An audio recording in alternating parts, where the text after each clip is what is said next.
In Rocket League, there are always a lot of questions for players. What mechanics should I learn? How do I get better defense? When will my teammates get to my skill level? But perhaps one of the most important questions is always a very hard one. What car should I use?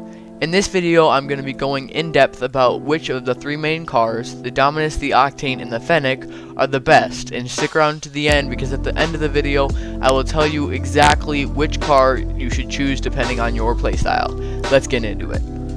The first thing we're going to be going over is why. Why are these the most popular cars? Sure, the Octane and the Dominus hitbox has many pros compared to the others, but why the Fennec and the Octane compared to all the other cars with the same hitbox? It's a fairly simple answer. Looks. And no, I'm not talking about how good the car looks, I'm talking about how the car looks compared to their actual hitbox.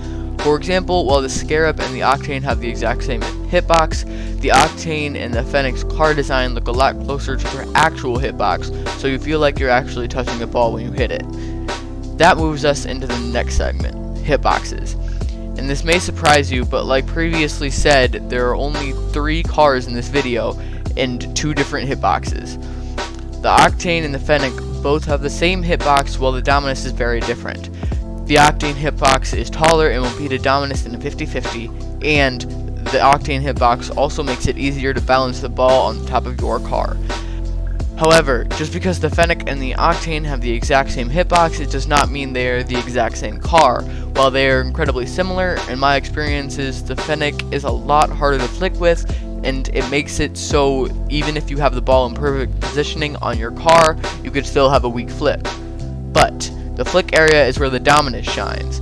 Because of the fact that its hitbox is a lot flatter and the body of the car is a lot longer, it can do incredibly precise and powerful flicks.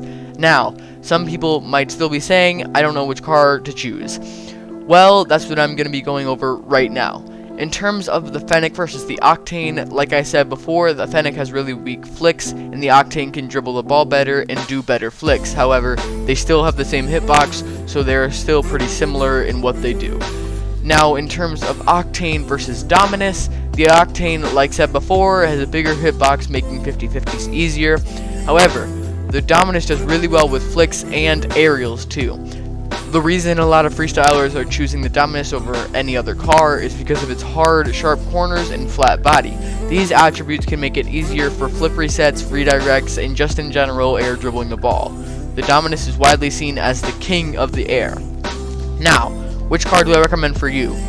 Well, honestly, it's all dependent on your playstyle and what you usually do in a game. Most people really like the Octane because it's better balanced overall, so it's neither amazing or horrible in any category. But if you're an air-based player or a freestyler, then I would recommend the Dominus. So next time you go into a game, pay attention to how you usually play and what you spend most of your time doing. But no matter what you do, if you change cars, it's going to take a while to get used to, so buckle up and start grinding.